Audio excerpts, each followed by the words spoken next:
Okay. All right, we are recording. And I guess we'll start with Arthur. Arthur, are you ready and available? Can you hear me okay? Yes, please proceed. Cool. I don't really have a lot to say. I just give a general status update. Details can be found, like counties and stuff can be found in operations in way more detail. But I just try to give a quick synopsis. We have only 2 people that have applied so far, Clayton Hunt and Roger Gary. And Roger Gary, I think, did verify himself. It's not on the report, but I'm going to go check through my emails again. I may have just forgotten. He said he sent me his stuff, so I'm going to double check that. Other than that, the only thing to mention is we have 3 people that still aren't on the forums. I've emailed and called them, and they just, for whatever reason, are not there. So I don't know how they're getting ready for the meetings, but I just don't know. But that's it. I'm just helping out with stuff as it comes up and as people need me, and just doing what I always do. So that's it.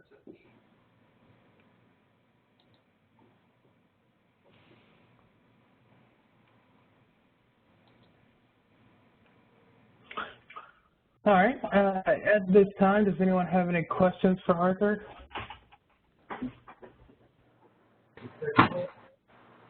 I'd like to ask Arthur about the county leadership retreat. If he's developed any kind of a document to be able to present to the counties to help to promote that, I think it'd help in our county if we had something to hand out or to show to promote that. Yeah, I have a few documents. I can send you what I have so far. I just didn't want to take up LP Texas time with it since it's technically under LP Bear now. So. Okay. But I have stuff. I can talk to you about it. Okay.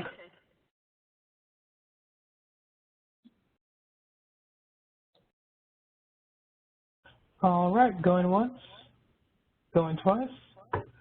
Hearing no other questions, we will move on. Next is me. So let me go over to my report. Where is it? Oh, here we are. So what I highlighted in the report, well, really all of this stuff is repeats of stuff that has been announced throughout the quarter in the forum. But these are kind of the high points, stuff that we've spent a little more focus on that are outside of the normal for any given quarter. I'm getting an echo. Hold on. See if I can. Is that it? Okay, yes. Cool. The echo's done. Thank you over there. Anyway, this is stuff that's outside of the quarter that hasn't normally occurred in any given quarter. So I guess the first thing up is a subpoena. We were able to address the subpoena, I guess, to the court satisfaction. We sent the documents we had. It certainly wasn't all the documents they were asking for. Though fortunately for us, we were only required to keep the documents for 2 years. It was actually only because of mostly our EFAX account that we had anything more than 2 years. Well, I say that I think we might have 3 or 4 years on file, but most of the older stuff we had was in our EFAX account. We pushed that over, and we are looking at efforts to clean that up more readily, just to prevent this kind of thing in the future. We passed that along. We got thanks from the court, and we have not received anything else saying, if they need anything else from us. So I am assuming that is addressed to their satisfaction. Next, we have our attorney-client agreement. This was I'm going to say, the most highly debated point at our last meeting. The motion did pass with some very specific language on what needed to be in that agreement in order for us to sign. we did get the agreement with that language in it, and it was actually, there was already an indemnification of that nature whenever I talked to Oliver and he had sent it back to us, but I kind of made him go back and say, no, we need the specific language presented in this motion, and he did that for us. So we got something that fulfilled both the spirit and letter of the motion. As I've mentioned in this report, we're clearly not going to have time to get this through in this legislative session, as was the hope. We also, as Oliver is also legal counsel for the National Party, had some election-type issues in other states. So that kind of became more pressing and took his time away. So at this point, we're still moving forward. I'm giving information to Oliver as he asked. And that's mostly old records and Ignite. We don't have great financial data going back in QuickBooks, although we did have a little bit of that, but we had some old press releases that actually contained financial information on it, and we've handed that over, and we're continuing to support them as this goes, but it looks like it's going to be a longer-term case. Texas legislative efforts, I'm going to let Mark do the bulk of that, and as he has in his report. I'll just say I'm really thrilled about our presence this time around.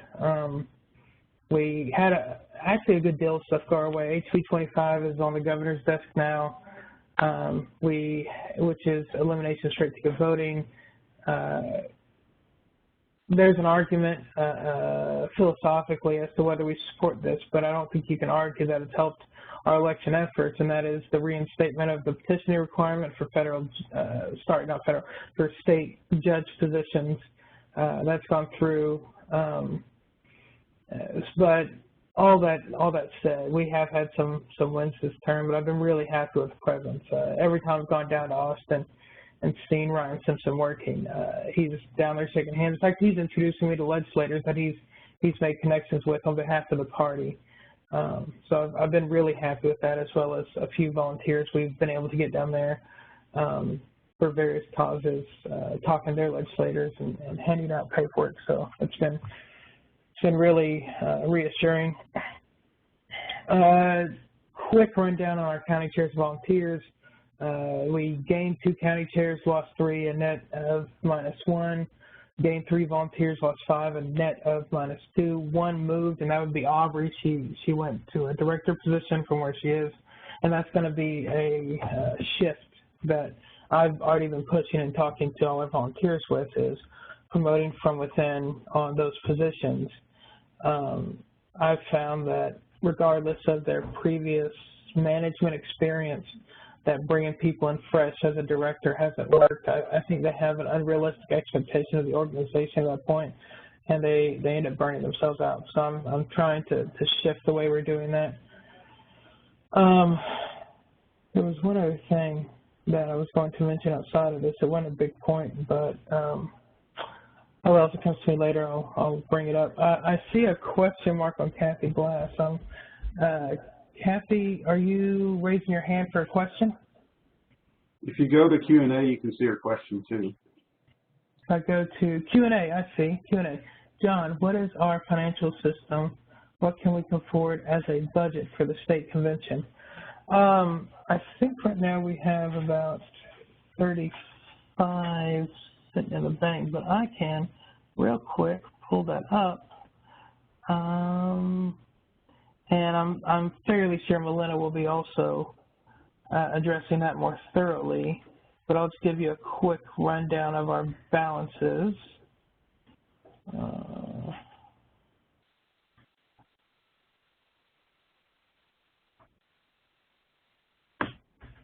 See if it pulls up. John, I have the balance sheet up. Do you want me to take that? Well, actually, it just pulled up for me. So in our business, which is our general account, we have $20,473. And our second business checking, we have $9,990 in there. In the past, we've used that for corporate donations. whenever I filed my final report for corporate donations to clean that out, we flooded that account with money. I talked to a lawyer at the TC, and they said that's fine.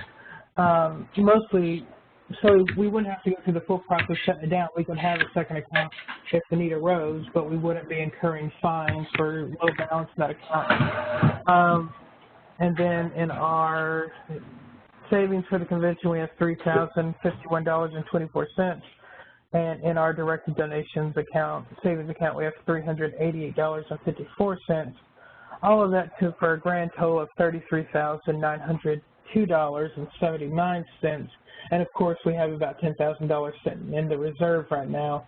Apart from that, I don't really consider that necessarily convention funds, but it could be authorized, I guess, if necessary. So that's my quick rundown, and there should be more on that coming soon. Are there any more questions for me?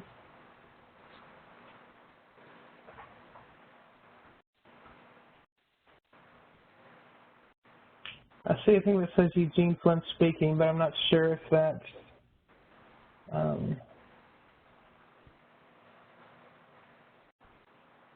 right.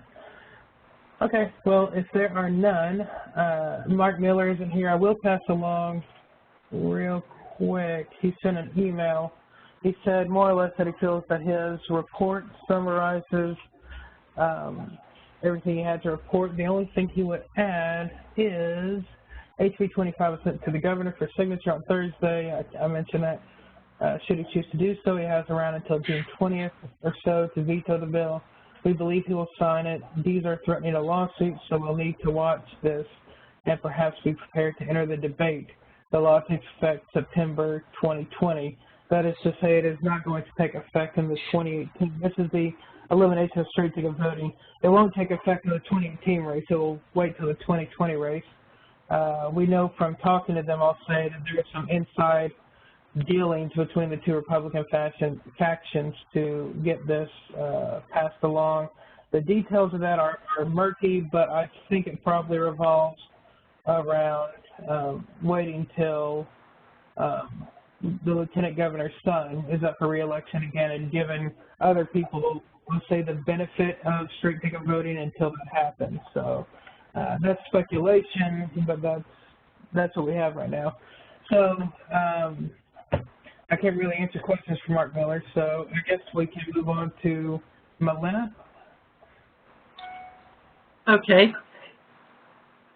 Do you want to pass me control, or do you want to pull up my reports?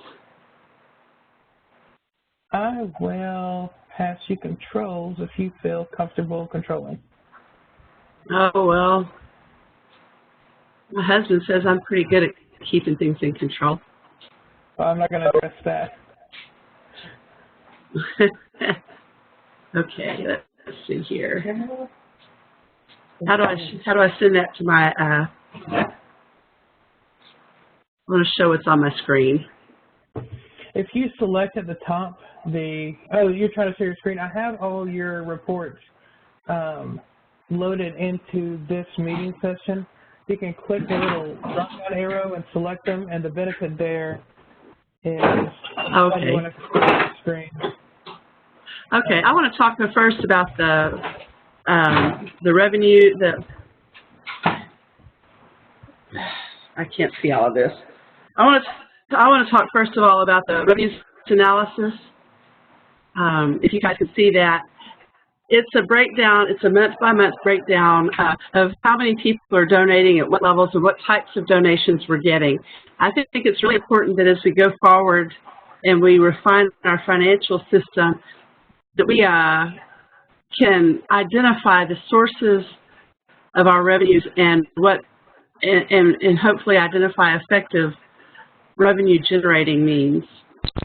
And so you can see that at the top we have just general donations that recur either monthly or annually, and restricted donations are donations made toward directed donation type projects. Those are mostly the money bomb.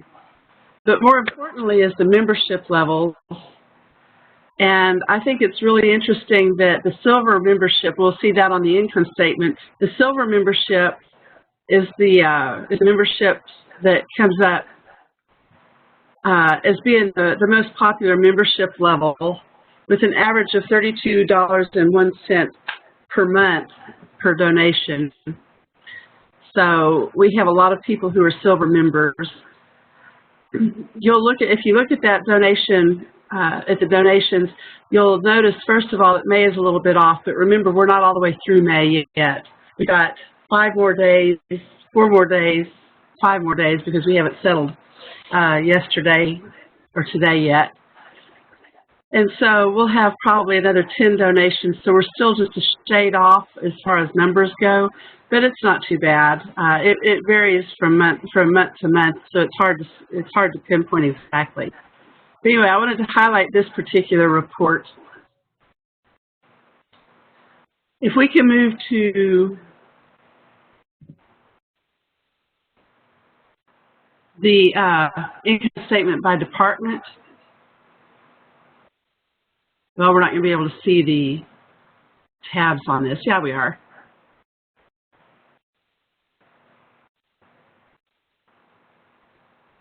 Yeah, that didn't come out the way it's supposed to. I'm going to have to work some more on that. Let's look at the income statement instead. Hey, Valena? Yeah. If it is easier, you can click the share. Oh, no, where is it? There's a way to share your screen. I'm trying to find it. And if it's in a different format on your computer, that'll make it easier to see. I just got to remember how to do it.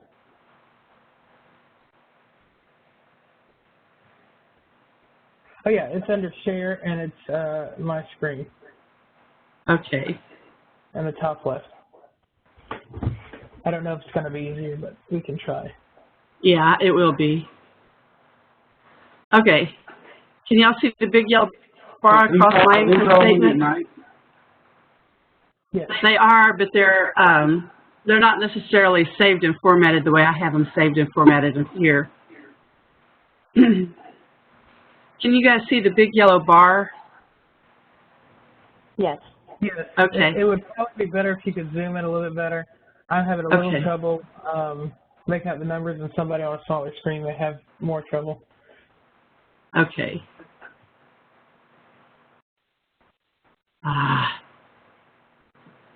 It's in the bottom right.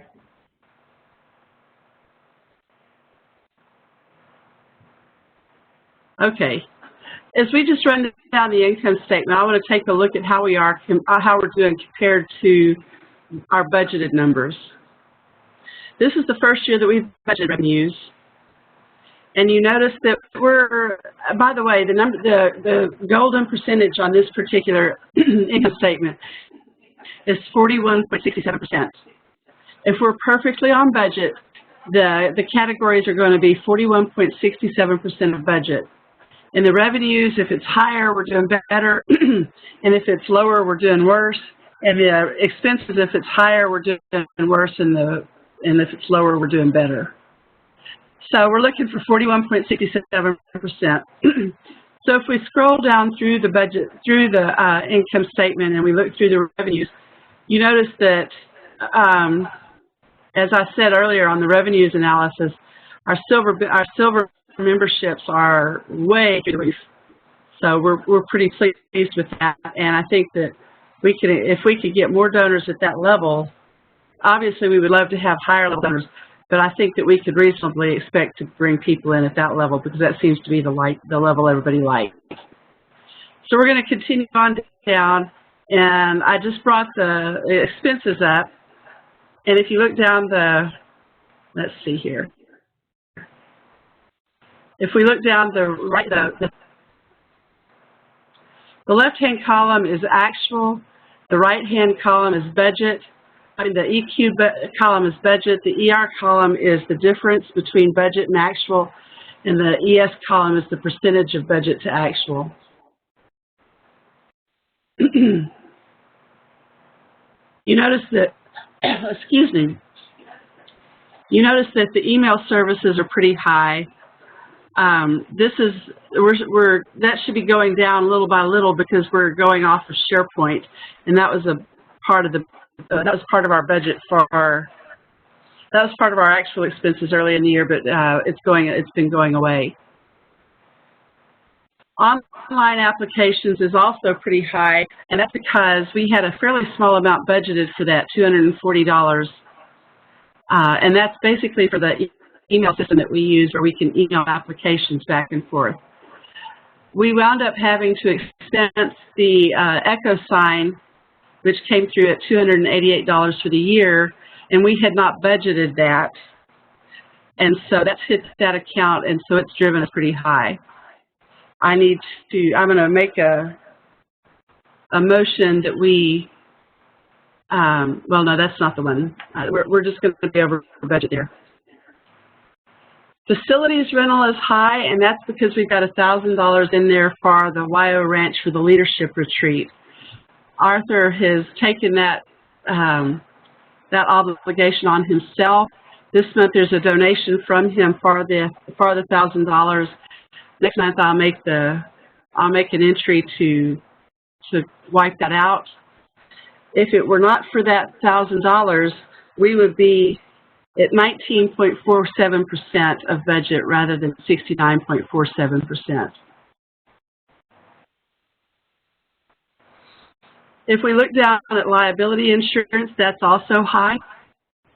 However, we paid all of our liability insurance for the year in the month of January. So that $997.51 that you see is the actual for the whole year. We'll finish the year at 19% under budget on liability insurance. The fax service is a similar situation. It bills once a year. We've already paid that for the year. So even though it looks really high, we've actually incurred all that we're going to incur for the year on that. Bank fees are high, but if you look at that, we budgeted $60 for bank fees, and we had a $12 returned item fee. So that $12 threw us well out of budget. But that's just, we're going to have to expect things like that. It doesn't happen very often, but it's $12 versus, lots of money to make it 60% over. Credit card processing fees are running about 7%. We'd like for them to be running a little less. One of the problems that we have is that one of our services charges us a flat rate per transaction plus a percentage per transaction. So that drives our costs up. We need to continue to look at a way to get around, to find a different alternative for that. Discretionary and emergency expenditures are high also. There are 3 things that make that up. And I'm going to switch over to a different spreadsheet to show you what those are.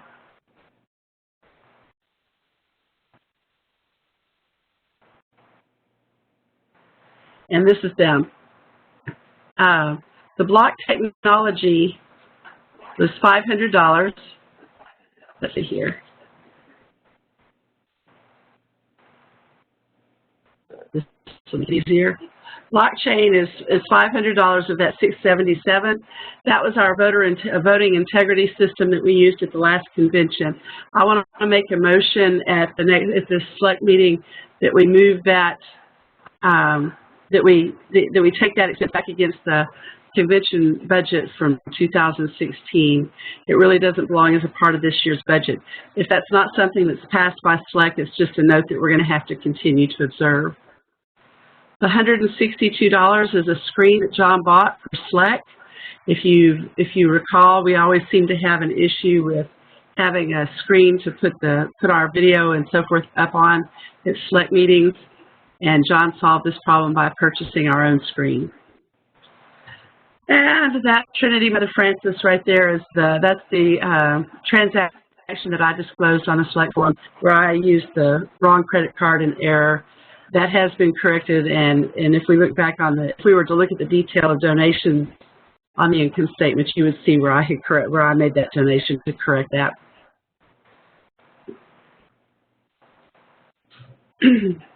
Are there any questions so far on what we've talked about? I know what's in everybody's mind is what are we going to have to spend on convention? But before we talk about that, does anybody have anything to talk about as far as our standard expenditures go.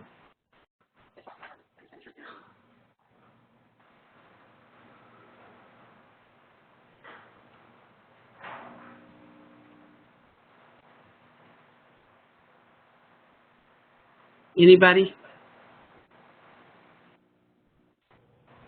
Not I. All right. Well, you might notice that we're about $3,900 to the good right now, which is not going to begin to pay for our convention because that's 5 months in, almost 5 months in. So if we were to project how we're going to come in on revenues for the end of the year, we would, I would guess that we're going to come in somewhere around, well, that didn't work very well. We're going to come in somewhere around $9,000. And so that's not going to be enough to pay for our convention.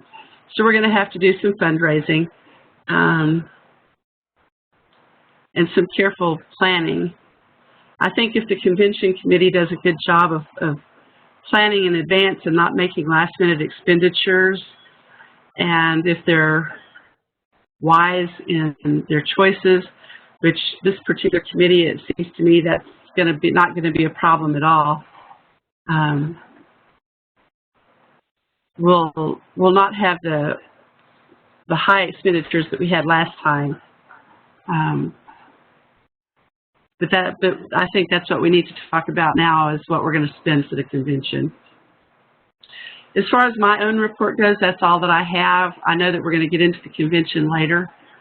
So we need to talk about budget for the convention now, or we can wait until Laura's report.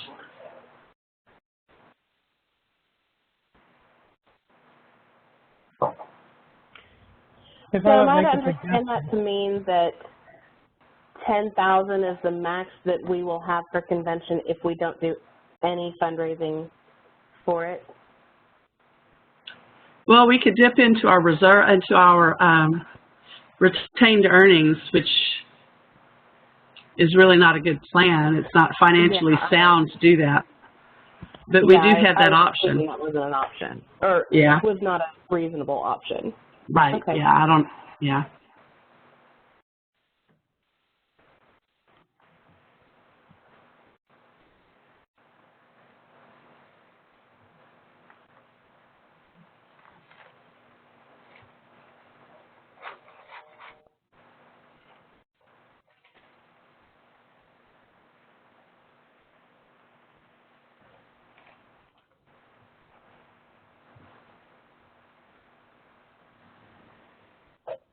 Melina, can I ask a question? Sure. I'm just curious, since our rules talk about making estimates about 6 months out on our recurring donations. Just generally, how much do you think 6 months out that we'll gain from recurring donations?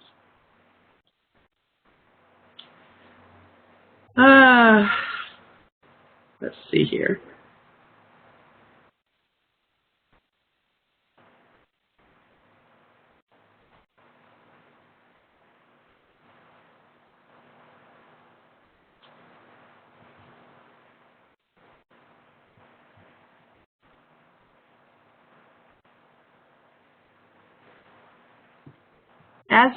As of right now, our monthly memberships, which is what makes up most of our recurring donations, are $8,400. We can look at the annual and monthly recurring gifts as well. I kind of hate to do that because even though they're technically a commitment, it's not like they're making an actual commitment to a certain amount. Whereas the monthly the membership dues, I think they kind of are. Does that make sense? Yeah, I'm just interested in monthly. Annuals, I don't think should be included. Right. Yeah, and it shouldn't be. But even not including memberships, we have about $200 a month in recurring donations. But I don't. I'd rather us not consider those, even though they are monthly recurring donations. Because that means, what that means usually is that somebody is writing a check and sending it in. And at some point they may forget to write their check or whatever. The memberships are ones that we're making, we're drawing it out of their account versus relying on them to send it in.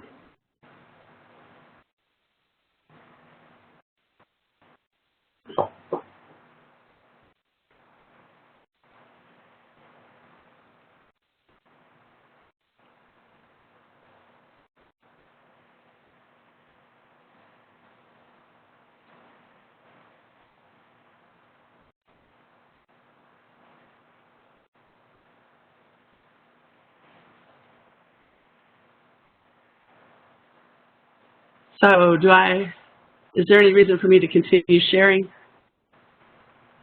No, I can take my cover. Okay. All right, thank you, Melinda. And I was going to suggest that maybe we can relook at numbers if it seems practical, reasonable, necessary, maybe the best word, after we've done the convention committee report. By the way, a quick note, probably should have mentioned this at the beginning. This agenda is the same one I sent out, except I've added Laura at the end for convention committee reports. I don't remember if I mentioned that or not. But anyway, that said, we're on to Aubrey Irolls. Aubrey, are you there? Yeah, can you hear me? Yes. Do you want me to pull up your report or just pass you the presenter? Well, you'll have to pull it up. I'm on my phone. If you'll Okay. pull it up. Well, I can do that, PR department director, and I will try to keep us in tune with where you are as you go. So, please go ahead. Okay. Well, this report's pretty comprehensive as far as what I was going to talk about. I just took over back on May 13th, so obviously I haven't fully gotten into the position yet and gotten a whole lot done yet. But basically I've decided that I'm going to have a full comprehensive strategy ready to go for SLEC in September. So I guess for now I've kind of set 3 goals for the department. It's going to be to create a good image for the party, find opportunities to promote us in the media, and then find opportunities to promote us to voters. I think LP Texas itself doesn't necessarily have a bad image right now. I fear maybe we were a little bit affected given what some members of the National Party decided to say. But overall, I think really as far as image goes, it's not going to be so much rehabbing our image. It's going to be more just showing people that we're active and showing people that we're present. I think currently a lot of people don't even really know that we have an active party, and I think that's something that we need to change.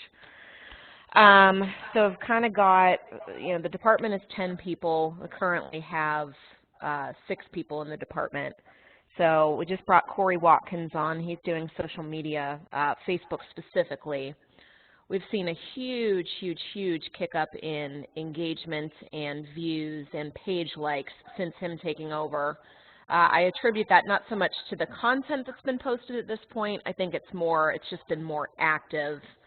And it may partially be some of the content too, because I've actually gotten in there and started testing out a few things. I'm going to come up with a comprehensive social media strategy because we really should be scheduling posts ahead of time and having a good mix of informational posts as well as a good mix of just funny memes that get shares. And then I want to really kick up kind of our YouTube efforts and have some videos going, and we'll be sharing that type of stuff on social media too. So that'll be part of the department strategy. We've got Clayton Hunt. He's continuing to work on Twitter. And then Rex Walls works on YouTube, which currently he's not really doing anything. Not his fault. We just haven't given him anything to do. So that's going to change here over the summer and going forward. So yeah, so I guess the immediate goal with social media, for me anyway, is going to be to try to play around with it and see which content is doing the best and try to stay away from some of the things that have been seen as divisive in the past. We talked about this amongst ourselves as the officers and directors, but we basically decided that we do want to have a little bit of controversy on our social media, but we don't want to make it where it's divisive and exclusive of people with certain beliefs within the party. An example is we had posted something talking about anarchists, and a bunch of people took that to mean that LP Texas was specifically endorsing anarchism, and people were saying that we were excluding other people, which that's not what we were doing, but we do have to be more mindful of the way people see these things. So on that as well, I'll also be creating a social media rules guide for anybody who's brought onto the staff, and it'll basically be a list of expectations and things that we want to avoid going forward. And then anybody who's brought in who's part of social media, they'll sign that just so everybody's on the same page. Press relations, we currently do not have anybody in that position, but we are interviewing next week. I've worked with the individual who's interviewing, you know, barring her saying anything ridiculous. I suspect we probably will end up bringing her on, but that's going to be awesome. We need to finish building our comprehensive media list, and we need to start reaching out to media, introducing ourselves, letting them know that, you know, we can provide content. We've got, obviously, candidates coming up, you know, next year that would be available for interviews, and basically just letting them know, hey, we're here, and if you need anything from us, we can provide that. And then I also envision that this individual would be maybe generating content for some of the more lazy reporters and sending it to them and saying, hey, here you go, publish this. And as we're seeing, at least in Dallas, I've done it a couple times with some content. You know, these people just get lazy and they go, oh, hey, here, somebody did my job for me. Sure, we'll publish it. So I'd like that person to be doing that as well. Outreach coordinator, we'll be interviewing for that this week. We got our wires crossed, so I didn't get to do my interview with him last night, but we'll reschedule that. But basically, this individual is going to be, you know, working with other organizations in Texas that are like-minded, and we'll try to do some cross-promotion, build some coalitions with them, maybe do some idea sharing. Maybe we even do some joint events, just anything we can do that puts us in the good graces of other organizations that are working towards the same things we're working towards. And we are seeing that there, I haven't really looked a lot in South Texas yet, but at least in North Texas, I mean, we've got the America's Future Foundation is super popular up here.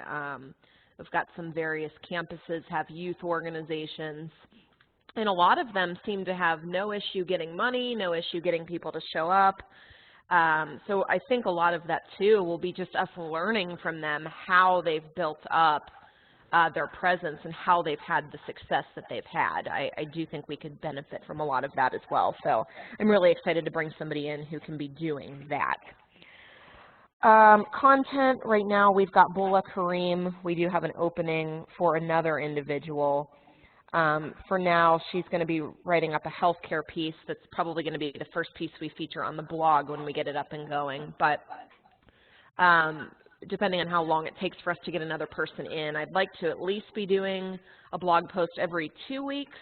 Ideally, I'd like us to be doing one a week, so we'll get on a good schedule at some point. But I think that's going to be a good way for us to kind of share our ideas, kind of more on the thought leadership side. We aren't really doing that right now at all, and I think we're missing a big opportunity by not having anybody within the organization doing that type of stuff.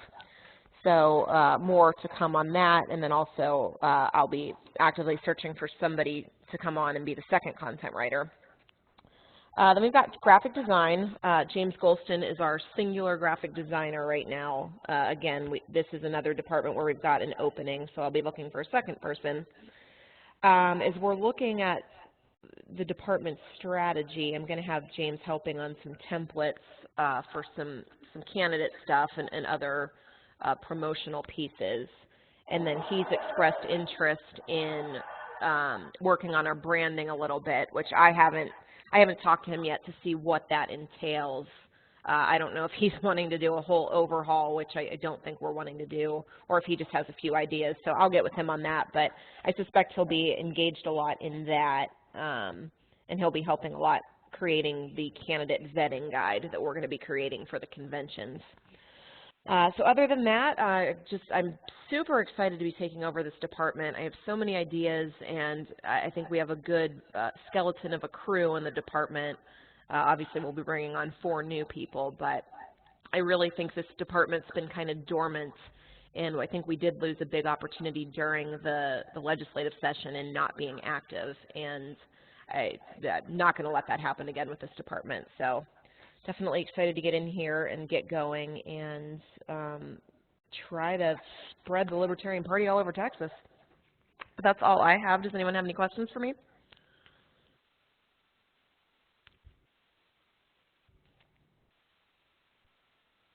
Going once? Going twice? Aubrey, I just wanted to let you know that I have a list of contacts for the media throughout Texas that I received from National, but it's a bit old, and at this point, I could try to get a new updated media contact list, so if you would like me to ask Carla Howe from National to get that, I can ask that. Yeah, if they have an updated one, that would be great. If not, the old one would be a good place to get bones from, so that one would still be useful as well. Okay, yeah, I'll email you the Excel spreadsheet with that. Okay, excellent. Thank you. You're welcome. Hey, Aubrey, you might actually want to reach out to Brooke. She was working on importing the national media list into Nation Builder, so she's made progress on that. She's got that spreadsheet, and she may have some instructions on, you know, how she was doing it or where she left off. Oh, gotcha. Okay, yeah, I was definitely going to talk to her on that and see. Right. I know when I had gone in there about a month ago and checked, it looked like it was very, still not very comprehensive, but that may have just been that she hadn't gotten a bunch in there yet. So yeah, I'll definitely, definitely get with her on that. Awesome.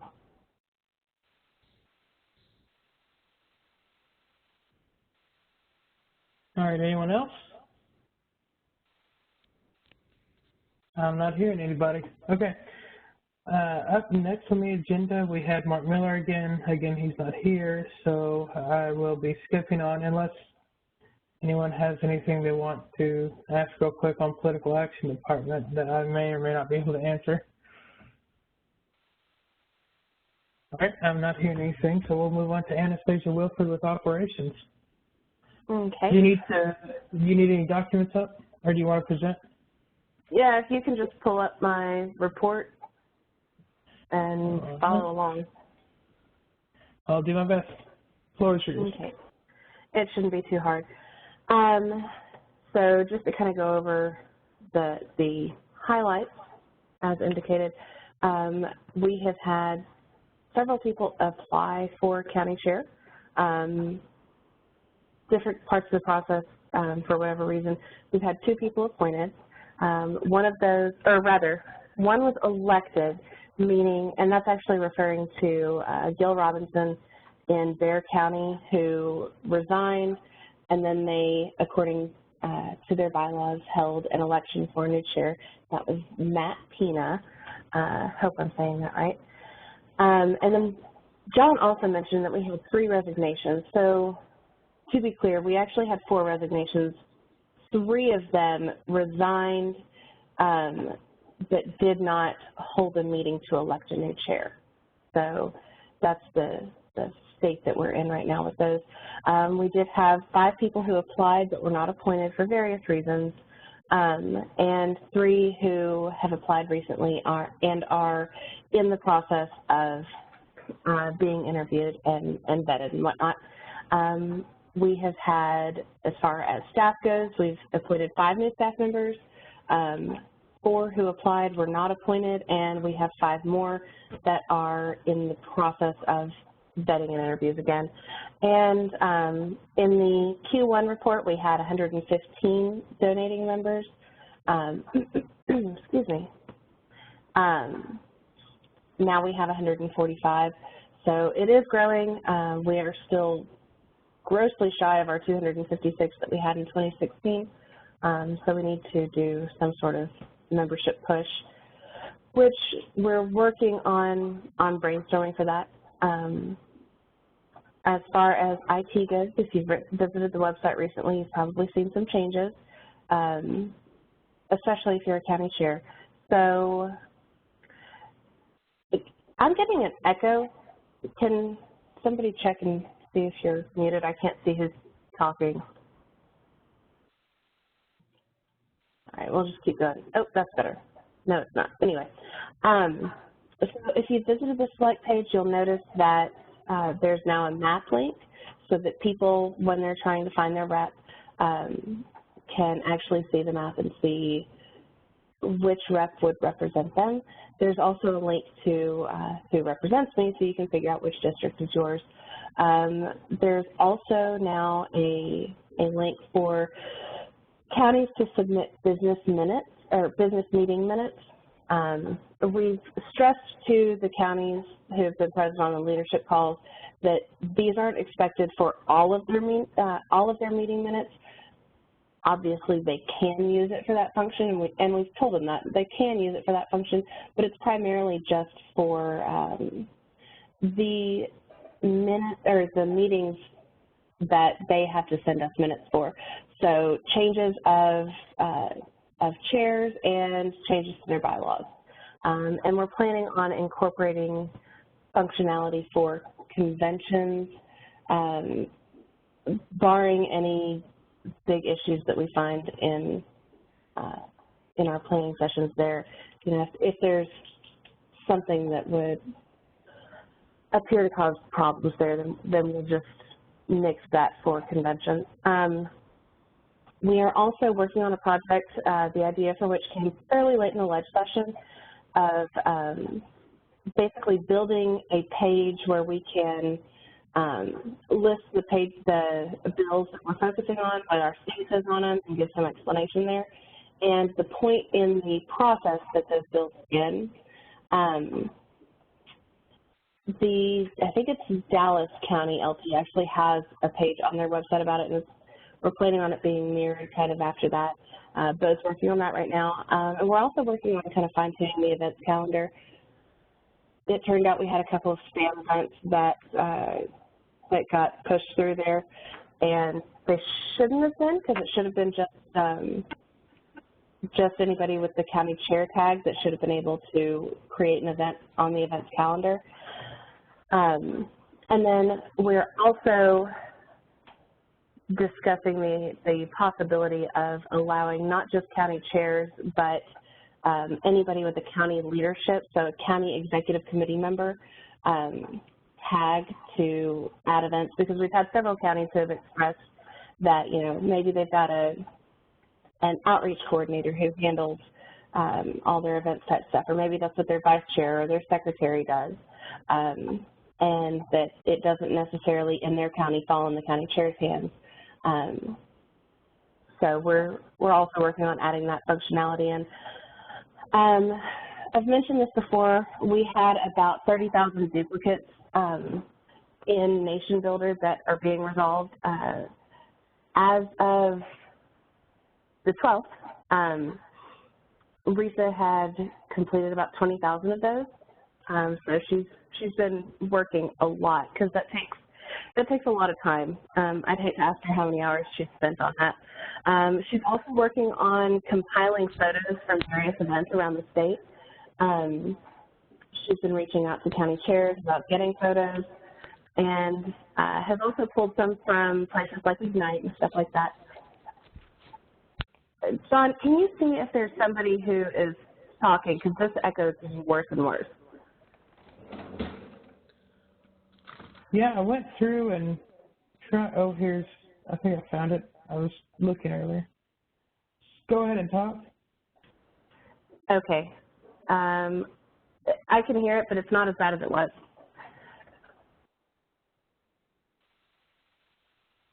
Okay. Yes. Okay. And Kathy, I just saw your question. Hood County, I don't think is organized, no.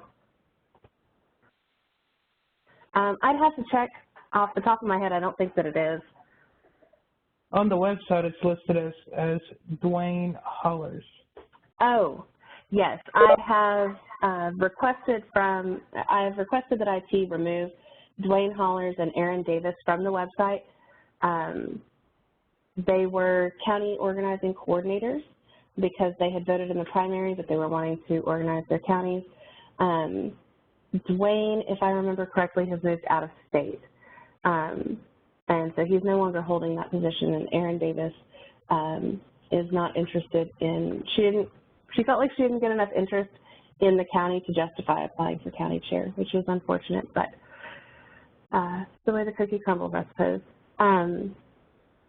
So continuing on,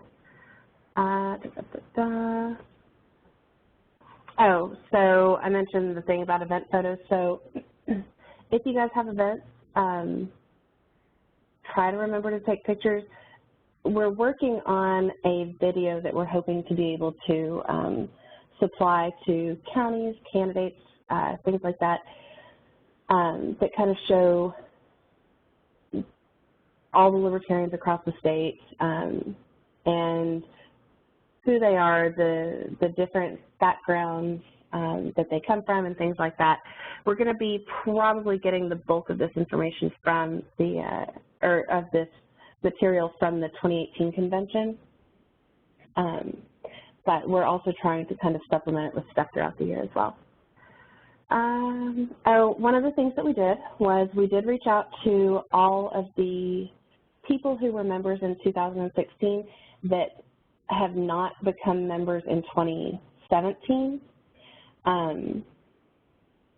And so Risa sent emails to most of the people on that list, and then there were a few that for whatever reason she didn't have all of the information for, and so I followed up and emailed the last few on that list. So we have this county chair interview process is fairly, it evolves fairly regularly. We're kind of tweaking it to make sure that we've got the best process going forward. Obviously not anything outside the scope of either our rules or our policy, but one of the things that we did do was we are incorporating a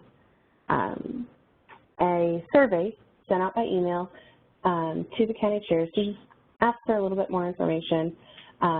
This is going to be done after Kerry has had his initial conversation with them, you know, explaining to them what the role of a county chair is, and that they've expressed that they want to continue down that path. And then he'll send them the survey, and that way, hopefully our interviewers can have some more information to pull from, to have higher quality interviews with those applicants.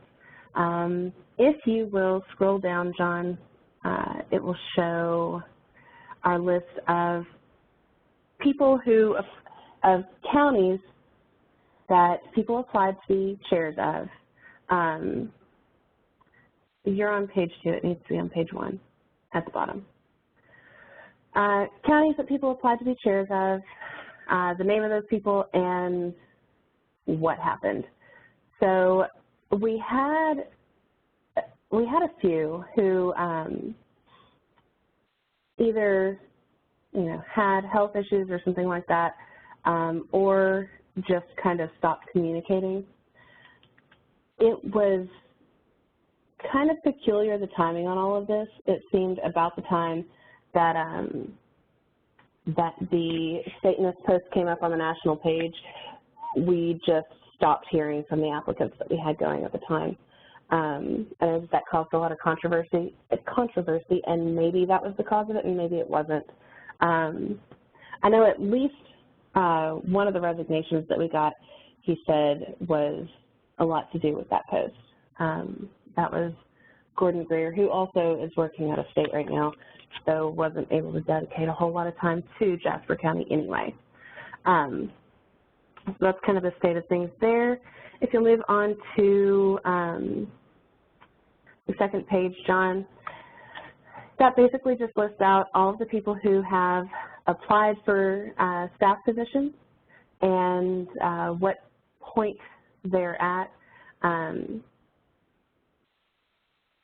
Largely, I think that one of the issues that we have in the staff application process is I don't know why, but I don't think that it's clear what level of the party that these people would be getting involved in when they submit that application. I've had more than a couple now who, and it goes both ways, have either applied but intended to, their goal was to get more involved at the county level, and some whose goal was to get involved at the national level.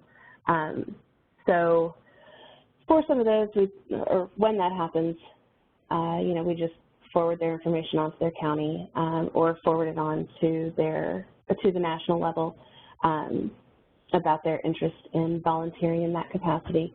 Obviously, with all of these, we point them to their county leadership to get involved there anyway, but specifically whenever they're interested in some sort of more in-depth volunteer position,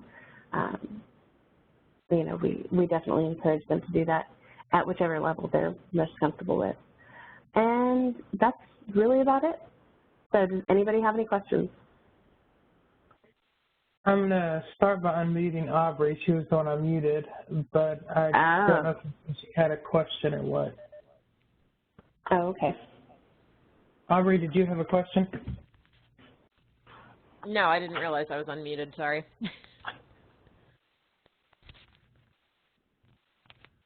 Okay. I do have not so much of a question, more of a request. If we, by the way, I just saw a chat come through from Eugene that the last 2 county organizing coordinators have been removed. But if we get any more movement with county organizing coordinators, whether, well, I guess we wouldn't be, I'd be appointing one, so that I would deal with that. But resignations or anything like that, let me know. I would like to announce that to Select. So okay. they can be aware. And any ones that have slipped through and we've already had movement on that, if you could send me those on to me and I'll get them to the forum. There was one that I think Carrie and I talked about yesterday that I think you didn't announce on Select, but I don't remember what it was.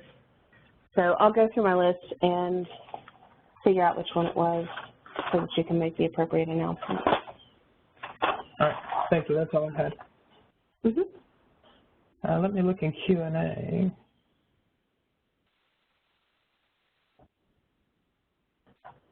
No, nothing down there. I think it's just red for some reason. Yeah.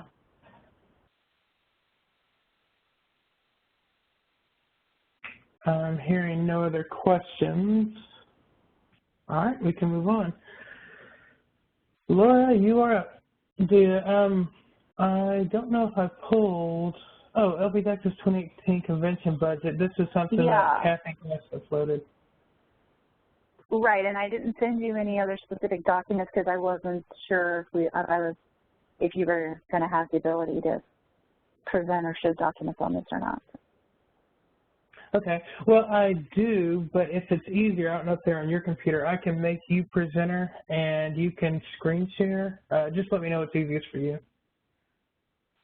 Okay, well, I'm just going to go by, depending upon, what kind of questions that I'm getting, whether or not you need to do that or not. I can just talk about kind of where we're at right now. I'm still working on the presentation for next week for June 3rd. Fair enough. Well, the floor is yours. Go ahead. Okay, thank you. Well, I know that I've been telling on the forum everyone that we had mainly 2 things that we wanted to talk about, and that's the budget, which Melina gave a really great report earlier, so I was really glad to hear that update. And then, of course, venues. Everybody wants to know, like, what venues are we looking at? So I will start with basically letting everyone know what our convention committee process has been so far up until now. We had our first meeting in April. At that first meeting, we talked about our first priority being the budget and the location. Identifying that was our first priority. Although we did talk a little bit about potential speakers, you know, that's going to have to come later because we really need to get the venue nailed down. We all agreed on that priority. The convention, of course, is the second weekend in April 2018, 13th, 14th, and 15th. And we looked at first the 2016 convention report sort of for guidance on what we needed to do as far as the budget. Unfortunately, we weren't able to get any detailed records from other conventions to look at. After looking at the 2016 budget, and if you can put that up, the budget that form, it's a PDF file that Kathy created. If you could put that up, John, then I'll talk about that. Because what it has on it, it has the final reported budget from 2016, and then as well as, well, can you turn it to the side? It's sideways, it's hard to see. Let me see. I've never had to twist one. Okay. Let's see. Yeah. Oh, how do I twist? Oh, rotate page right. There we go. Perfect, perfect. Okay. Okay, so if everybody can see that, that'll make it easier to talk about the budget. So on the far left side, you see 2016, and it's a total spent on that convention was $54,716. And the biggest part of that expenditure, of course, was the event hosting, which was $36,000. That is the biggest chunk of course, of what we spent to put on our 2016 convention. Needless to say, as a committee, we all were pretty much in agreement that we needed to lower that cost considerably for 2018. So we decided that in the top half, you know, the top areas, the venue hosting, food and beverage, venue hosting, biggest part of that is the food and beverage, needs to be lowered. And then also we probably spent more than we really should have on the guest speakers fees, and we did pay for a lot of their travel and lodging, which I think this last time was the most that we've ever paid for speakers and their travel and lodging. So we decided we need to lower that. And also there was 2 areas from 2016 which everybody thought seemed a little bit like we might have been a bit overcharged, and that was credit card fees and the insurance for the venue. So when we get to that point looking for how to lower those costs, we definitely want to identify ways to lower those costs. And then the other item from the budget that we looked at changing for 2018 to project is item number 5, equipment. It says that there was $1,500 spent. However, a lot of the equipment was lent to us from Timothy Martinez. It was a lot of his own personal equipment that he owned, as well as friends and family. That we got the friends and family discount on the AV. So for AV, we might need to budget it a little bit more for 2018.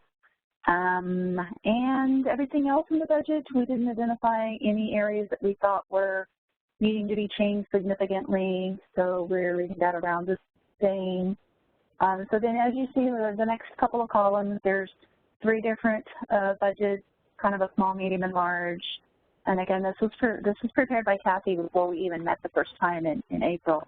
In fact, I think she had that at our select meeting in March. We were looking at that. So what we settled on was in the middle, you know, between 25 to 30. We would probably cap it at 30 at the most. And this is all going to depend on ticket sales and event hosting, because those are the 2 ways, you know, that we're going to see that balance out is if we can make enough ticket sales to match up with paying for the convention. You know what, John, while I'm continuing on with the report, if you could pull up the 2016 convention report, I might be able to talk a little bit better about that, those some numbers, as far as numbers go from looking at that, unless you want me to do it.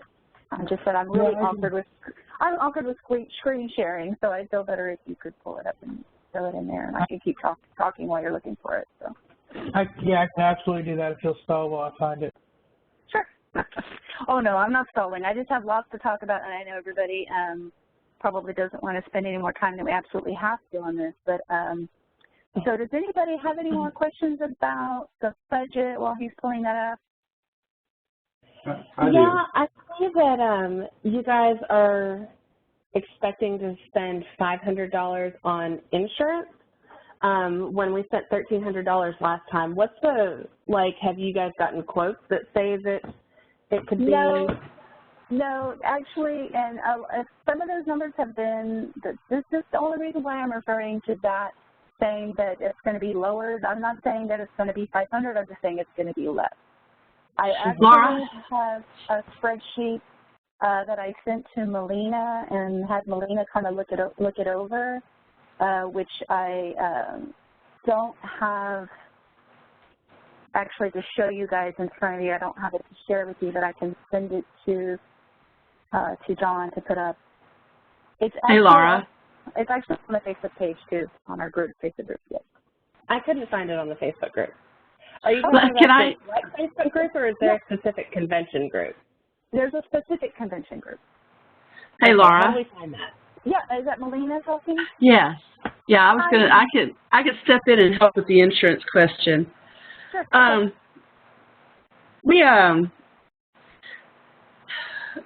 When we got the quote for the insurance, we went through the same company that we use for our general liability. And a couple of things triggered them to, and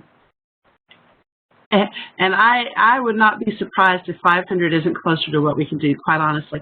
But we told them a couple of things that triggered them to charge us through the roof. We told them that it was going to be an open carry event. And I believe that one of the other things was we mentioned alcohol. My thing is that the venue should be carrying insurance for those two types of scenarios. It shouldn't be us that has to carry insurance on that. And so I think we probably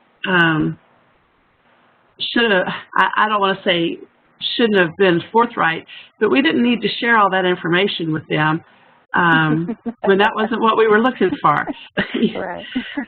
You know, and so we wound up having to pay a lot more for insurance, and I don't think that they asked the proper questions when they came back, because I'll tell you what, that quote for $1,300 was the same amount that we paid for the whole year for all of our meetings and everything else. And they based insurance on the size of the room and the number of people that are going to be there. Mm-hmm. And they're looking at people driving in, and somebody's going to sue us because they were driving into a convention and had a wreck, or, you know, those kind of weird things that happen because we tend to be kind of litigious. Mm-hmm. And so when we quote the insurance this time, we're going to do a better job of giving them the information they need rather than just spewing out everything we know about it. I don't want to say that we're going to be deceptive, because we're certainly not, but we got charged for stuff we shouldn't have gotten charged for. Okay. Now, where is the Facebook group? Because I just looked through the Select Facebook group and haven't seen anything, and I don't recall anything coming through on the forum about it.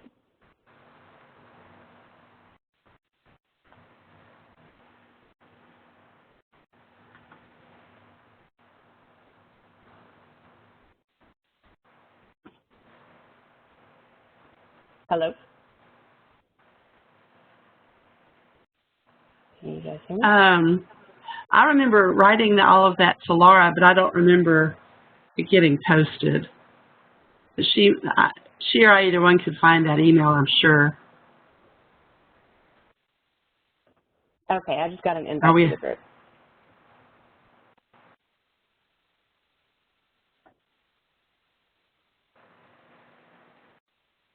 Have we lost Laura on audio? I muted myself. I was not wanting to talk over Melina, sorry. Okay. If I can, before we go on to the report, since we're doing a mini Q&A, I do have I don't know if suggestion, request. We'll go with request for the committee to consider. And this is actually something that was recommended to me by, oh gosh, I'm embarrassed now. Denise Lucky. Sorry, I couldn't think of her name for a second. It was recommended to me by Denise Lucky during the last convention, but it was recommended so late in the process that the money was gone. There really wasn't anything to add extra stuff for. But I think both at the time and in hindsight, especially now, it was a sound suggestion, and that is that we budget some amount, and I don't know if this should fall in that miscellaneous category or as its own line item thing, but budget for a professional photographer to come and take photos. I know that the collateral we got from the 2014 convention, we used over and over and over, and then got a second boost out of it for promoting the 2016 convention, and that's been something that I really wish we had had going through this term as collateral. It helps us maintain a professional image and then pays back in dividends later when we can use that kind of material for promoting sales to the next convention. So I would recommend that we look into that, whether we go outside our group or get someone to volunteer for it. I'm not really particular, as long as we get someone who can provide good quality images and is willing to spend the bulk of their time there doing that instead of maybe focusing on business or whatever else someone who's there might be doing. So that's just my 2 cents on the matter. Thank you very much, John. Yeah. Somebody with a contract for that matter, because we've had plenty of people volunteer to take pictures, and I saw lots of pictures getting taken, but I don't know that we ever, at the 2016 convention, were able to retain any pictures from it. We got a bunch of those, but it was definitely not to the same caliber. I don't want to insult anyone's work, but to the same caliber. Yeah, exactly. I'm just saying, yeah, whenever it's voluntary, you can't go back to them and say, or whenever they're just volunteering to do the work, it's harder to go back to them and say, look, you were supposed to take 12,000 pictures, or, whatever the arrangement there was, and you've given me 300. I need the rest of them. Or it's harder to go back and say, I know that you've done all the editing on these. I want the raw images. Because you just kind of have to take what you can get. And, I mean, the pictures on our website are 3 years old at this point, because we don't hold any other events besides our convention, and don't have any good pictures, or don't have enough pictures to fill our website with new ones. Anna, can I stop you right there? I was done, sorry. but yeah. Yeah, can I stop you right there? Please be rest assured that is definitely on my radar. We haven't addressed that in the Convention Planning Committee discussion on the budget yet, but that's probably because we haven't gotten into the nitty-gritty as like specifics on the budget, but that's definitely on my radar. I 100%, 1,000% agree with you on that. The national convention, they hired an outside person who wasn't even a libertarian to do the pictures, and we have excellent photos as a result. So for 2018, in fact, that was one area where I actually would like to see us spend a lot more, and it would go into the category of advertising and promo. And I decreased a little bit on the website, but again, this is all just, I just got the feedback back from Melina, so I haven't really gone over this in depth, in detail with the committee on those particular items on the budget. The main focus of the budget so far is on that top of the budget, which is like the event hosting and the food and beverage, because that is driven by the venue, and securing the venue was our top priority. So that is on the list of things that we will get to in our future meetings for sure. Awesome. I had a question on the budget. Can I? Yes, go ahead. I was curious, where's the printing and materials in the budget? I'm estimating at $1,500. Let me send this to, let me see, is there any way you can present a spreadsheet on the WebEx, John? Yep. If you can get it to me, I can put it up. Okay. What's the best way to get it to you quickly? Facebook, email. I'm on my computer, Okay. so anything. Really. All right, let me send it to you right now. And again, like I said, the only reason why I didn't put it up there to be presented ahead of time before we met was because this has not been discussed in the committee yet as far as the nitty-gritty stuff that you guys are talking about. It was just talked about in the generalities, but I will share this with you guys since you wanted to talk about it. Okay, John, I'm gonna send you this spreadsheet. Let's see.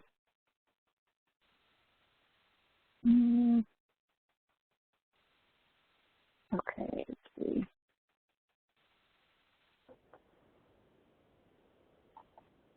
Oh, gosh.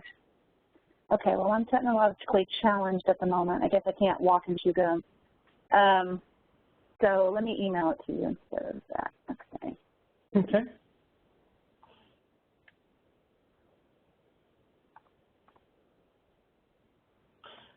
And Arthur, for your benefit of knowledge, I'm also going to dump this in the select meeting folder.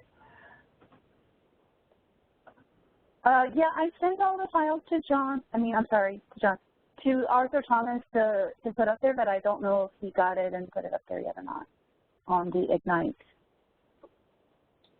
I put everything on Ignite, but most of the files that you sent me were related to the committee and not necessarily for the select meeting.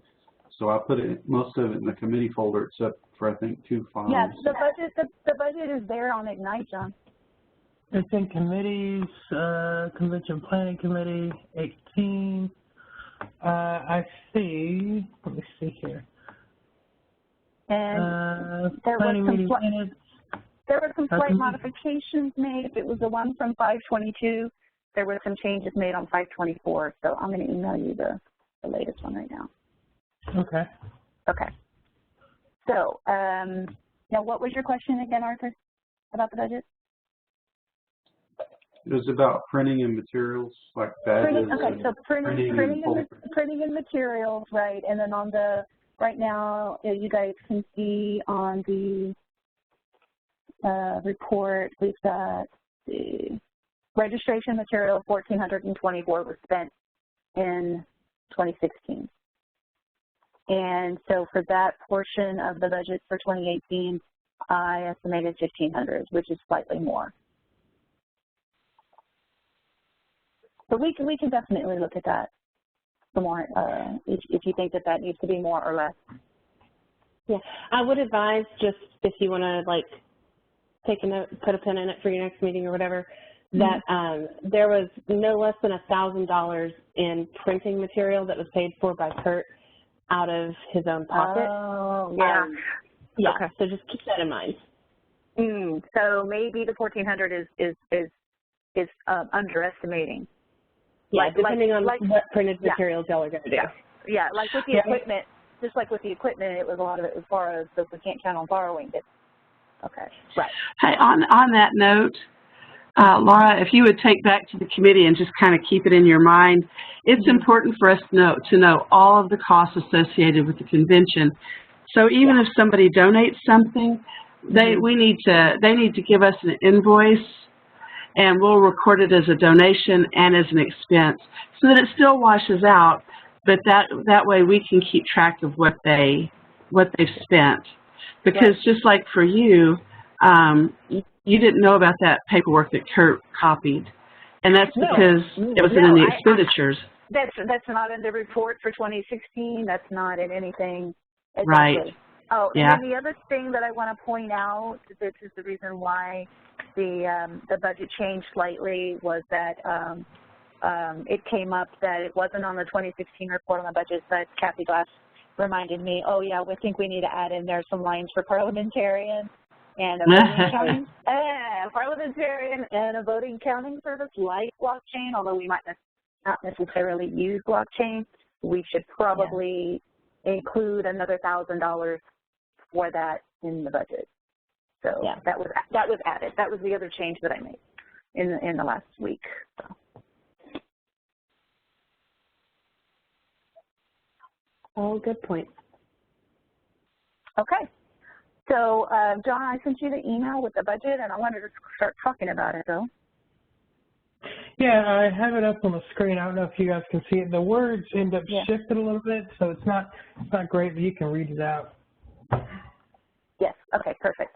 So, so for, you know, I have the top, you have, you know, income. Now, the reason why I have question marks there, and I needed to get with Melina about that, was to resolve the discrepancy between on the 2016 report where it had, you know, our income versus our expenditures, and there was a difference that I can't account for, so I need to see if we can dig into the books and find out why there's a difference on the 2016 report between income and expenditures. But I don't want to get into that here now. That's getting into the weeds too much. But for the projected income, you know, last time it was convention-directed donations of $9,000. I have no idea where that came from, so I lowballed it on that, you know, to a lot less. I could be wrong on that. Unrestricted donations, yeah. I was going to say, I can give you a little explanation for that. A large portion of that was raised from our Vote With Your Dollar presidential debate fundraiser. Right. So little things here and there, but that was the bulk. Yeah. Okay. So since I'm not really sure, I have no way of estimating how much we're going to be able to get in directed donations. I just estimated maybe we can expect at least 2,500, which is less than a third of what we got in 2016. But I don't want to be overly optimistic on income. And then also unrestricted donations, I didn't even estimate any since it was solo. It was only 300. And then ticket sales was the big bulk. Of course, was how we paid for everything, which was almost 40,000 for 2016. I'm estimating this is going to be a smaller convention, and we might be able to sell 25,000 in tickets. And that was based on a ticketing plan that I'm still working on with Melina. We're going to talk about that some more. But of course, that's also going to be something that in our future meetings that we will have to talk about in more detail about the ticketing pricing structure and plan and how we're going to sell the tickets. Corporate sponsors and vendor booths in 2016, we raised less than 4,000. And, I think we should be able to raise at least that. And then other income, I put another 2,500 because, I just think that we can possibly get income from other means, such as maybe, donors. And I don't know if that should come under convention-directed donations or more what we were thinking, and Risa Willis and I were talking about that because she's working on speakers, is if we get like a really great speaker, but they're like, oh, well, we charge 2,000, maybe we'll be able to get like a deep pocket donor to give us 2,000 to get a specific speaker. Or if we do a speaker fundraiser, we could get extra another money and income from that. So budget for 2018 overall projected, which is still a work in progress, is 33,000. And so then I'll get into the expenses for that. So, we might have 33,000 to pay for. It might cost us 33,000 to put it on. I was not including in there the 10,000 that Melina talked about in her report because I didn't have that number at the time I was creating that. I was assuming starting from ground zero that we have maybe $2,000 is what the last I heard in the bank. So I was assuming we're going to start from zero from 2,000 only. And then so for expenses, event hosting, we were talking about around 15,000, and speaker fees, maybe 4,000, travel and lodging 1,200, which brings it in around a little over 5,000. Credit card fees, I had some feedback from some committee members that might be able to be, half that. And then equipment, I raised that to 2,000, a little bit more. Registration materials about the same. Insurance, estimated 800. Advertising and promo, I doubled almost from 600 to 1,200. Website, 300. I said less because we had so many techie people, and I was really hoping we could get a cheaper website this time, but I could be wrong. Y'all can correct me on that. I put the extra 1,500 for parliamentarian and 500 for the vote counting.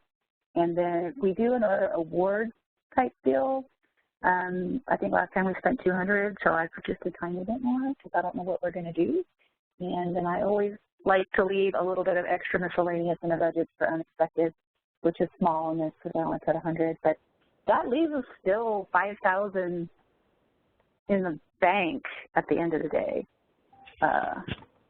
So, you know, and again, you know, up on the income, you know, the 2,500 directed and the 2,500 other income, you know, that could be split between different fundraising things that we do. Please, on the emails in the next 6 to 9 months, that could also include on the Saturday night dinner banquet gala where, you know, we're like, you know, okay, give until it's heard, you know, give. And so we might also raise extra money from that kind of deal as well. So that's why I'm estimating that if we only spend around $33,000 and we can manage to bring in, you know, I mean, if we only spend $28,000 and we manage to bring in around $33,000, that's how we could end up at the end of the convention with, you know, $3,000, $4,000, $5,000 in the bank already ahead for 2020. That would be the goal. Anybody have anything? I know that was a lot of information I just spit out. So. I have a question on the income side of the numbers. Yeah. The convention-directed donation reduction makes perfect sense to me. I mean, we may or may not have a fundraiser like that. I don't think it's going to be as glamorous as our presidential debate. But I do have a question when it comes to ticket sales. We've significantly, I'm going to say about 33% off the top of my head, reduced the amount that we're considering we're going to make from ticket sales. Yeah. Are we estimating that due to estimating a lower attendance or a cheaper ticket? How, you know, how does your thought process play out on why we're going to sell less in tickets? Well, because at this point we don't really know for sure what our attendance is going to be, and so I'm being conservative, assuming that we will either sell less tickets if we keep them around the same price as last time. We're going to sell less because we don't have as much of a big draw. With we're not going to have as much attention because we got a lot of attention in 2016 because of Gary Johnson. We got a lot of attention because of Austin Peterson and John McAfee. I mean, because there's national news. So I honestly think that this convention is not going to be as many people coming. That's just my opinion. But I mean, you know, everybody else can disagree with me on that. And that's not the overall opinion. We haven't like taken a vote or anything on that on the convention committee. I'm just, you know, trying to be conservative because, you know, I think that it's better to underestimate at this point until we get closer and we start getting feedback in the form of, you know, an email out to members through Nation Builder, responses, you know, to when we start announcing you know, this is the convention is going to be at X location, who thinks they're going to come, you know, maybe when we start getting a response from there, if we look like we're going to have more people or more tickets sold, we'll always go up on that. This is Kathy. Can I speak? I'm listening. Okay, I agree with Laura that we may have more delegates attending this convention. I think we will, but we will not have more people coming just to enjoy the festivities, and those are the people that pay the money for those tickets. I think the Gary Johnson and the presidential race was a big draw, and we won't have anything like that this time around, unfortunately. So there's that. Also, we've heard that there were a lot of binders that were not handed out at the convention because the volunteers weren't told that they were there. These were binders of convention materials that people had paid for, and they just sat there. I'm wondering, do we have those? And by binders, are you talking about the 3-ring binders? Because we could sure use those if they're still around. I think we'd have to check the storage unit for them. But if they're any less, that's where they'd be. Because those cost money. Yeah, I think there was a small number of those left over. I don't think it was anything significant, but it may definitely attach to what we would get anyway. I think, Anastasia, correct me if I'm wrong, but if I remember correctly, weren't those all donated by Kurt? They were, yeah. Yeah, so we have in our possession, and we can definitely repurpose those. Thank you. Thank you. By the way, on the note of the budget, and I know in the grand scheme of all the other costs, this is fairly small, but John, correct me if I'm wrong, but I think with our contract with Nation Builder right now, we have more websites that we can start up without incurring additional costs. Is that correct? Yeah, so I'm glad you brought that back up because I was planning on coming back and addressing that. So I guess I'll say this in addressing, tech people on board and reducing the cost. A lot of that cost was custom plugins we bought. A lot of the costs came around buying things that will allow us to process donations and plugins that allow us to manage events, as well as SSL, stuff you have to get for that. But to Anastasia's current point, yes, we, I think, can host 3 websites, maybe 4. We're hosting 2, but one's a test site that we're not using that much. We can get rid of it. And then we could build that. It would have everything we need for payment processing, and all we'd have to buy is a domain name or we could repurpose Liberty Now. It kind of seems like, retreading the tire on that thing, but it's an option. Yeah. Well, and I think Nation Builder already has built-in tools for ticket sales, I think. Yeah, they do. They have event management stuff. I've looked into it some. I think it's promising on what it could do for us, but I would like to do some more extensive testing of that. Maybe you could get IT to give a report back on that, or even work with the convention committee to see if it's satisfactory. And if not, there are paid plugins that we could use to augment what Nation Builder can do.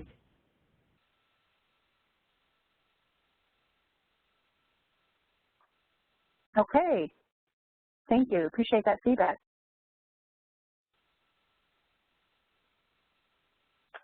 Okay, one other aspect that I want to point out about with the corporate sponsors and vendor booths, we only raised $3,800 last time, and the reason why I only put $3,000 estimated this time was for a couple of reasons. You want to go back to the 2016 report, John, please? Well, I'm not sure what page it's on. Let's see if I can find that. Maybe page 4. No, that's the numbers. We'll go back to that in a minute. See, where is it? I think it's farther down. It has, how much did we charge for the booth last time? It was a lot. Page 7. There it goes, page 7, page 7. Yeah, pull up page 7. There we go. Yeah. So last time we had only 13 booths, but as you guys can see, we charged way too much for our booths. Yeah. So so for this time around, I threw in $3,000 because we talked about it in the committee, and we agreed we want more booths because we think more booths will draw more people, more interest, and it just makes for a better overall feeling of the convention. So our goal is 30 booths at $100 each. One thing that we may want to consider, or rather, let me say that one thing that the Convention Planning Committee may want to consider is there's an interesting balance between how many booths we have and incurred costs on our end. Now, definitely, I think we could have afforded more booths in this last convention. I wish we would have sold more. However, we had actually, I'm going to say, unusually large space. I don't know that we've had that much space in the 2 conventions prior. I know we didn't have that much space in 12, 14. It didn't look like that much, but maybe it's about the same. But anyway, point is, with selling these booths, there's spatial limitations that if we go too cheap, and we get a lot of booths, we're going to have to pay more on the back end to make enough space for all those booths. So I don't know what the right balance is there, but it is definitely something to consider when trying to come up with the numbers. Yeah, what that's going to be figuring into, as we're going into talking about the venues and the bids and everything, that's a big factor. That's one of the number one things that the venues want to know is, well, if you're going to have booths, how many? because they also want to make sure that that they have the space, you know, for us to be able to have booths, and where do we want to have it and that kind of thing. So that's gone into our planning as well as far as looking for venues. They are being made aware that, hey, we want to have booths. And so we're trying to take that into account as far as make sure we have adequate space. If we're going to have 30 booths, we want to make sure that we have space for that. I'm going to send you, John, on the email again, the copy of the the RFP. I think I sent you the wrong one. I think I sent you the 2016. When it comes to looking for the space, what Timothy Martinez did in 2016, because he had experience in event planning and he had worked in the hotel business, he sent what's called an RFP, which is a request for proposal, out to all the hotels, and then we got responses back. So that's how they went about the searching process in 2016. Is there somebody making some noise there in the background? Somebody sounds like they're in the kitchen scraping a bowl or something. Can you unmute yourself? Okay, stop, thanks. Okay. It's not me. That's just what it sounded like to me, like somebody was in the kitchen with a wooden spoon on a metal cast iron bowl or something. Anyway. Okay, John, I sent you the RFP for 2018. I accidentally sent you the first one was for 2016. But I worked off of that to make an RFP for 2018. There we go. Okay. So unless anybody has any more questions about the details of the budget, I wanted to go into the process that we're searching for venues. I had one comment on the vendor booths. If y'all think y'all can get 30, I don't want to be discouraging whatsoever. I hope y'all do, but I would just think you should be a little bit more conservative on that. That seems like a lot, but I'm not trying to be discouraging. I just want to make sure we have some reasonable numbers here.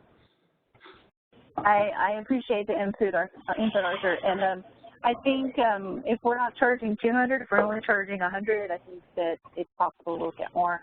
But the other thing is that as we're going through the speaker search, anybody that wants to come and be a breakout speaker, or anybody that's, I think there's going to be a lot more people that, because we have a really long list of people that we're looking at for speakers, and I think we are going to have a limited number of speaker slots, but we have a lot of people that we're contacting. So I think alternatively, rather than being speakers, anybody that wants to come and be there and talk about their issue or their thing, is we're going to offer them, well, we're out of speaker spots, but we'd love for you to come and have a booth.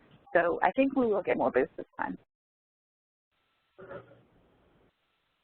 Okay. Any more questions about the specifics on the budget? Okay. So the RFP, John put it up there, and this says what we were looking for, which we sent out. And with the search for the venues, and my apologies to Carrie McKinnon, if you're listening, Carrie, about not looking at any other areas in the major cities, but we just kind of agreed, and we discussed it at our first meeting, that we're just going to look in Austin, Dallas, and Houston this time around. Lots of reasons, because we looked at the past where we had conventions and where most of the delegates are coming from are mostly, we know, Dallas and Houston areas. And also we haven't had a convention in Austin since 2010, and that is kind of a very central location and in the seat of government, and lots of votes, as Mark Miller has pointed out on the forum, came from libertarians in the Austin area. And of course, we just had San Antonio in 2016. So we decided we would look at those three areas. And then as that process was evolving, what I know in Austin and Dallas, what we're doing is we send it to the Convention and Visitors Bureau, this RFP. I'm not sure what happened with Houston. What we did was, since there's only 5 of us on the committee, I had hoped for 7, but there's only 5 of us, and Risa and John, just by coincidence, the way it fell out was we had 2 people in Dallas, Risa Willis and John Spivey, and we had 2 people in Houston, David Turner and Kathy Glass, and then myself in San Antonio. Nobody on the committee is from Austin, but it's very accessible for me, so I decided to champion Austin. So we divided it up like that, John Spivey and with some help from Risa as she was available, would look at venues in the Dallas-Fort Worth area. Kathy and David were going to look at the Houston area, and then myself with whoever I could find in Austin would go look at venues in the Austin area. The bids are still coming in right now. We're still in the process of receiving bids and going through them. But what we requested from the venues was this RFP that you see in front of you, which asks for, you know, a certain number of meeting rooms, certain size. We asked for specific things like classroom seating for the general session, room for booths, a certain number of sleeping rooms for sure to be set aside. And then I gave them a general outline of the schedule as just based on past conventions. So they would get an idea of our space needs for Friday, Saturday, Sunday. This can change, of course, but this was just a real quick and dirty rough estimate that was sent out to them to start soliciting bids. Actually received all of those proposals back yet. Are you still planning on us actually selecting a venue at the June 3rd meeting? I'm not planning on anything. Are you hoping for it? I'm hoping that we might have enough bids, because we have received at this point, we have received a bid from Marriott Pflugerville, which is North Austin, a bid from Omni South Park Hotel, which is Austin. I have 2 more in the works with JW Marriott and Holiday Inn in Austin. We have received from the Dallas area bids from the DFW Hilton and Grapevine, DFW Marriott in Dallas, and then he has in the works Grapevine and Embassy, and then Radisson Fossil Creek, Fort Worth. I don't have Spivey or Risa on the call to ask them about the status of those, but Kathy, I know, is on the call because I heard you earlier. She sent me that she had gotten one from Hilton West Chase and one from Sheraton Houston Brook Hollow, and at our last meeting, May 21st, she and David said that they both liked the Hilton West Chase a lot. That was their favorite right now, but she had at least a 3rd one in the works also. So, you know, I asked everybody, let's try to get it all together at least by Thursday, the 1st one. Let's meet again. We're not going to be able to have, you know, a lot of times before these big truck meetings, have meetings the Friday night before, and we're not going to be able to get together. We determined we would be able to get together then, so we're going to get together one more time Thursday night, June 1st, to kind of, you know, do a final run through of all the bids that we received. But I'm collecting the bids right now and working on trying to find a way to compare them apples to apples, because I know the focus was on, well, what's the food and beverage minimum that they're willing to give us. And that is important. That's one of the key items in the budget. Is, as you guys can see, we talked about, you know, $14,000 maybe for event hosting, which includes food and beverage. So if they get us, they need to give us a bid that's less than $14,000, and the lower it is below $14,000, the better, because, you know, if they say they give us a minimum bid of $9,000, you know, at the end of the day, they're still going to tack on more than that. Our final bill will be more than the minimum bid they give us. We know that. That's a given. Yeah. But we want to stay under the $14,000. Right. Okay. Well, I just wanted to kind of get that information and let you know I have a bid coming in from Harvey Hall in Tyler, Texas. So once that comes in, I will send it over to you guys. Great. Yeah, we would love to see bids from anywhere, because like I said, we are looking again at those 3 major cities. Right. You know, metro areas. One thing that I want to mention, this, you may or may not have already discussed this within the confines of your plans for the Convention Planning Committee, but we actually had a rule change this last term that could come into play for planning this. I'll go ahead and I'll read the existing rule above it and then the added rule, because there's a lot of debate, mostly around food and beverage minimums and how this played into our rule on debt. So the point that was previously existing is the state executive committee shall not take loans nor incur credit card, or it said incur debt, but we clarified it to say loans nor credit card debt, but we added a point to that, and it says, unless by a 2/3 vote of the entire membership of the State Executive Committee. So it's a fairly high threshold. The State Executive Committee shall not obligate the party to pay any financial commitment in excess of that which can be repaid from unrestricted cash and automatic recurring donations expected to be received within 6 months. So it also gives a little bit of leniency there based on, I'm going to say what the treasurer can show we have in recurring donations. Anyway, all that to say that we would certainly need to keep it reasonable. I would expect for us to meet that high threshold, but we do have a little bit of flexibility in allowing, you know, what I'll call a reasonable food and beverage minimum above and beyond what we're considering, whether or not we consider that kind of obligation, whether we can pass it into the budget on top of everything. I'd rather see us just have all the cash on hand, not have to worry about that, but the committee does have that flexibility as long as it's something that's agreeable to 2/3 of the committee. So the 9,000 or 10,000 food and beverage minimum would be something that sounds like within that range that you're talking about? Well, the range is ultimately going to be determined by a vote of the committee. My point is just to say that, you know, if we could show, you know, that 9,000 was a really reasonable F&B, that we have no reasonable expectation that we'll end up paying that the attendees will pay that. We could present a motion to the committee authorizing that 2/3 vote of the entire committee to say we can obligate ourselves to this in the future above what we currently have on hand in cash, if we believe that's just such a reasonable thing that it's not going to, there's not a reasonable expectation of us hitting any kind of problem with that. Our rules do allow for that now. Okay. Well, given that a lot of the discussion on the forum has been that we might be expecting around 200 attendees, I think personally that 9,000 or 10,000 is an excellent minimum to expect on the bid. Does anybody have anything else you want to comment on that before I go a little bit more into the venues? Okay. I would just request that you guys add those bids that you're getting from the hotels to the forum, or not to the forum, to Ignite, so that people can review them prior to the meeting, just in case we do get to make a decision on that. Again, those were given to Arthur Thomas. I'm not able to upload them myself personally on Ignite, but I will make sure that Arthur gets all of the bids to put up on Ignite. Awesome.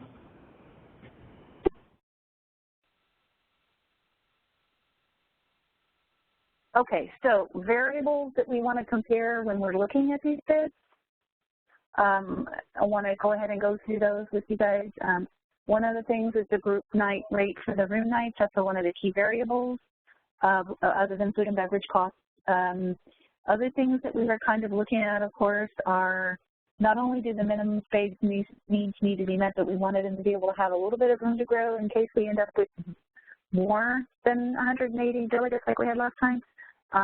We also want them to be able to provide us free Wi-Fi and parking, ability to bring our own AV equipment, those were like the main criteria that we kind of let the venues know that we were looking for. There's other things that are kind of more what you might call intangibles. Let's see. Let me look here. I'm breaking it up into 3 categories. So basically for the amenities, you know, things that we're going to be looking at or what we're looking for on the venues. Let's see. Okay, so under cost, instead of having just a food and beverage minimum, I think the way we're going to be able to compare these venues more as an apples to apples type thing is instead of just looking at food and beverage minimums, we need to get them to tell us how much you're going to charge us per person for lunch and how much you're going to charge us per person for dinner. Because I think that's going to tell us a lot more than about the food and beverage costs than just the minimum. But that's, you know, so that I need to collate all that information, and that's not always necessarily, that information is not necessarily in all the bids that we receive. Most of them will say a food and beverage minimum. Some of them just give us like a broad number, like 4,000 for dinner. or 2,000 for lunch, and instead of breaking it down to per person for lunch or per person for dinner. So what I really want to work on doing this week is getting as many of them to just give us the number that you're going to charge us per meal per person, and that'll help us compare the menus a little bit better, as well as the room rate and how much they're going to want to charge us. And a lot of them, you know, if you need a food and beverage minimum of say like $9,000 or $10,000, they won't charge you for the meeting space. So that's important. So then the other issues are things like accessibility and the amenities of the rooms. Amenities of the rooms, you know, we also might want to look at, is there a hotel bar or restaurant on site? Are they nice sleeping rooms as far as the size? Are they big, small, noise pollution issues, that kind of thing? Overall size of the hotel, are we going to be like the main group there kind of taking over the hotel, or are we just going to be one of many groups at the hotel if it's a really, really large venue? And then there's things like accessibility, which is distance from the airport, near a major highway, is there traffic congestion construction nearby, other hotels and restaurants nearby, and just like what's the general feeling of the neighborhood. Those are the intangibles kind of that are harder to put hard numbers on, but those are the kind of things I would think that anybody that's trying to make a decision about, do I like this venue or that venue better, those are the things I think you would want to zero in on.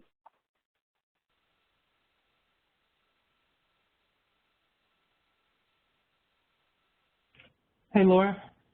Yes. As a quick consideration, whenever y'all look into these on internet, I don't expect with any of these that this will be a problem. But I know in the past there has been a balance to be struck between, I'll say, security of the venue, not letting people just come in who aren't voting, who aren't members of the body, and trying to keep them separated. In the past, we've had seating areas and managed it different ways. And also openness to the meeting, letting people see what's going on. One of the things I intend to do to help mitigate that, I think I have all the equipment needed and they should have a soundboard there for me to plug into, but I plan to live stream on YouTube the business sessions as they commence so that people from home, from out in the lobby, wherever they may be, can join us live and see what's going on and chat with each other if they want. So anyway, I don't expect that'll be a big issue on the internet, but bandwidth-wise, it's something that we intend to do. So, or I intend to do, I'll say. Well, and I know we were definitely anticipating that one of the big issues that will drive, choosing one venue or another is going to be, we asked them. One of the questions we asked was, are you going to let us bring in our own AV equipment or not? If they say no, we weren't even going to consider them. We wouldn't recommend them. We can consider them, but the committee's probably not going to recommend any venue that does not allow us to bring in our own AV. And then we probably also would not recommend a venue that's charging us significantly more on AV expenses, or that we have any reason to be concerned. Say maybe, I know like with the national committee, like they ended up with the hotel that they picked for 2018, worried about AV costs and Wi-Fi costs and all that. So if we get an idea from a venue that they're going to not be able to offer us good enough, either to bring in our own internet or the internet that they're going to provide, if they're going to way overcharge us, then we as a committee would not recommend a particular venue that might be doing that. But we do have David Turner on our committee, and I think he's on the call right now too, who, we've kind of just agreed that he's going to be our go-to guy that's going to help us, as he came in and saved our butts in the 2016 convention with some help with the AV stuff at the last minute. So he is going to be somebody that we as a committee are going to be turning to ask questions about AV issues. And so if you guys want to talk to him about specific things, techie details, which I'm not really good at, please, I hope that you guys will have a conversation with David.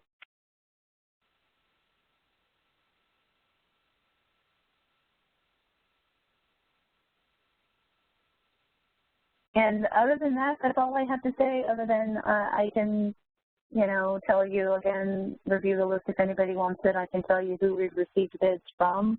But again, you know, the bids are kind of, you know, they vary in the amount of information that they've provided. So I need to collate all that, which I plan to do by next Thursday.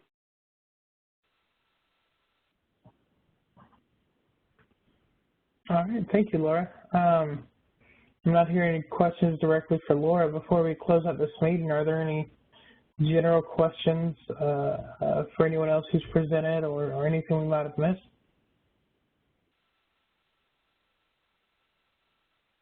I'm not hearing anything. All right, well, thank you, everybody, for joining us. I'll try and get this video up as soon as possible. It may take, I think, 9 hours to compile. It takes a little while, but I'll get it up as soon as we can. And feel free to reach out to me, and I'm sure everyone else who presented will express the same sentiment if you have any questions between now and the meeting. Exactly. Thank you, John. Thanks, everybody.